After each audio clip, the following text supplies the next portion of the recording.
Years ago, I said that when they begin to announce the camps to everyone, that it would be advertised as an emergency shelter, as a community place for all the homeless. Yes, you've got to be searched. Yes, they split the families up. Yes, CPS preys on your children when you're inside of them. Now they have the Emergency Centers Act in Congress admitting they already have 6 giant regional FEMA camps on military bases. They're merging the National Guard, the regular Army, infusion centers.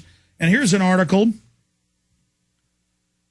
County pursues emergency shelter. The Adams County Board of Supervisors voted money to tentatively move forward with plans for an emergency shelter at US 61 to be run by the Mississippi Emergency Management Agency, the Federal Emergency Management Agency, and is meant to serve as a durable shelter during a hurricane or tornado events, but to also act dually for during civil unrest, as the Houston Chronicle and Wall Street Journal have reported. They're building these everywhere. And they're half of American children, AP reports today, are on food stamps, and 90% of black children. They want you bankrupted. That's in their own documents I read in the second hour. Statements by the UN, statements by the federal government. They want the government to bankrupt things. And I'll say this. This morning I watched a 10-minute interview uncut with Rush Limbaugh on Fox. I watched on BreitBart.com, I watched it.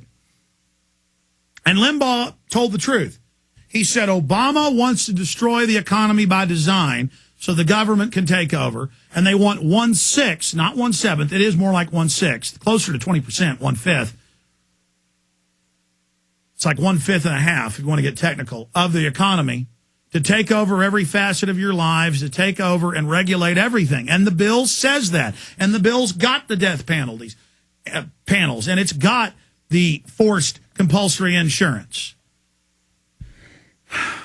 But see, Limbaugh can tell the truth now because Bush is out of office, so he can play the part of the opposition, just like Glenn Beck can. So when they put in a right-wing savior in 3 years or 7 years or whatever the case is,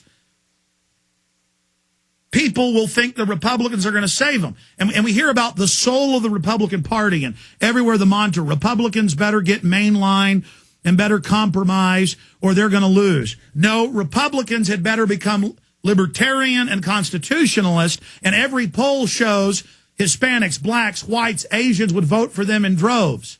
It shows they would win by a landslide. But they won't vote for Republicans because they know they're a bunch of criminals. By the way, Ron Paul's on the show Thursday. We got Stubblebine and Labo tomorrow and a bunch of other surprise guests Friday. I'm just going to leave it at that. Big shows tomorrow, Thursday, and Friday. Important, informative. But I almost want to get on a plane, go get the passes, go in and knock on doors and lobby myself with these congressmen, get a list of Republicans that say they're going to vote and Democrats for the climate bill. I mean, this is happening right now. And they wouldn't even let the House read it until they'd already started voting on it 3 months ago. And the same crap in the Senate. They're now debating it right now and just released the Senate version. They know you're waking up. So they're swarming us from every angle. I'm going to go to Charles, Chris, Jack, and Mark here in a moment. I wanted to bring Ted up for 5 minutes, and I am going to your calls. But no matter how important your questions are, I got to go quick. The guy asked me a concentration camp question, and I got to give him a full spectrum breakdown. That's why you should buy the DVD, Camp FEMA, at Infowars.com. We got it at half price when you get it with Fall of the Republic. Then you support us and have a high production value film that I certify is accurate. That's why I consulted on the stinking thing. I didn't have time to make one myself. I encouraged them to make that film. They did a great job. Order the stinking thing. Have the answer for people about the camps. Infowars.com or 888-253-3139. All right, I want to bring up our biggest and longest sponsor, the owner of the Genesis Network, and who I've chosen to buy gold and silver from. And gold went up again today to record heights. And Ted is still holding the price of gold he bought at $1,020 an ounce, is what the market was, and silver even lower, but it isn't going to last long. He sold out of the gold at $950 when it was $1,030. He sold out of the gold that was 1,000 when it was 1,045. Now he's about to sell out of gold at 1,200. That's what the market was. Gold he priced at that level in the market. Now when it's 1,060. So he's got it. Great deal. Francs, sovereigns, in the gold coins, silver coins he's got.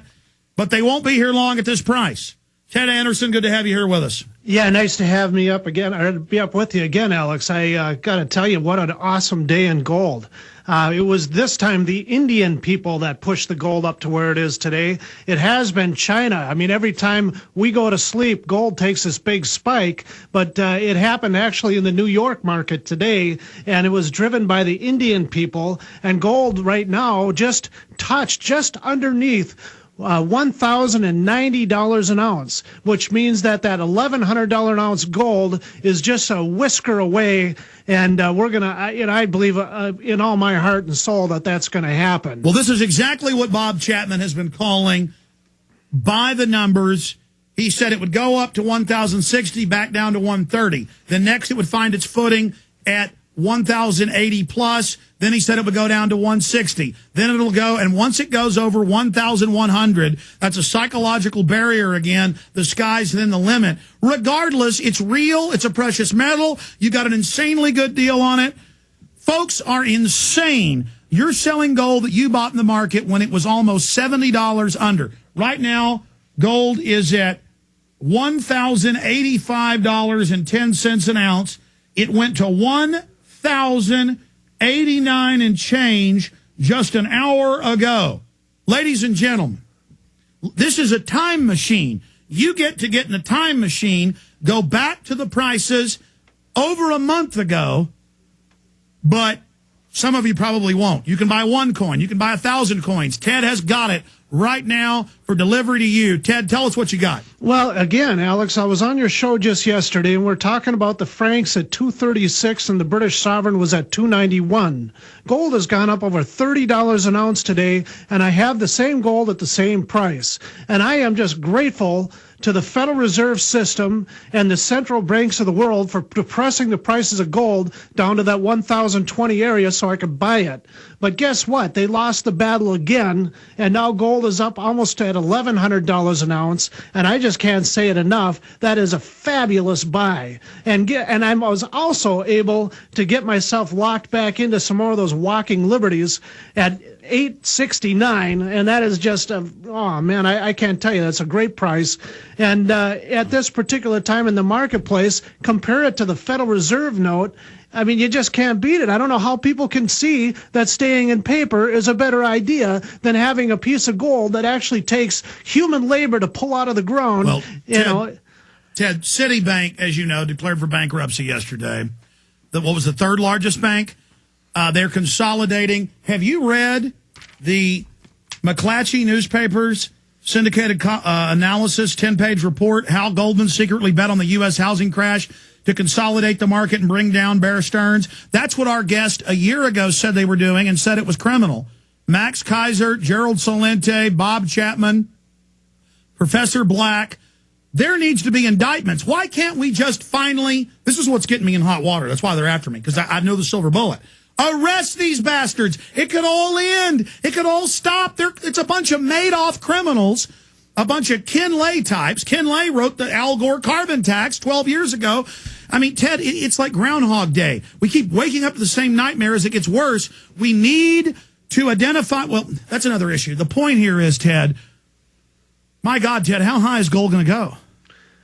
Well, that's a good question. Now, we break through this $1,100 an ounce, and I would say the next target is going to be up there around $1,300. I truly believe with the momentum that we have going on in this market, I don't think this bull market's over until we've seen $2,600 an ounce, and we've gone beyond that level. By the way, that's what the conservative commentators are saying on Fox and CNN everywhere and MSNBC and CNBC. Some people are saying 6,000. Hey, but you know what, Ted? Gold I bought at $300 an ounce or less that I bought 8 years ago, guess what? Alex Jones hadn't sold that back to you, has he, Teddy? No, you're still holding on to it. And that's right, because it's an emergency to keep my business going. It's an emergency money for my children and my wife. It's an emergency if we get sued. I can always have something to defend myself with. And again, I don't have it for an investment. I'm not selling it, even though most of the gold and silver I bought was silver at $5, gold at $300 or lower. And the bottom line here is, ladies and gentlemen, you cannot beat getting into gold and silver right now. And if you ever saw it start dropping, you can dump it. Why would people stay in paper, Ted?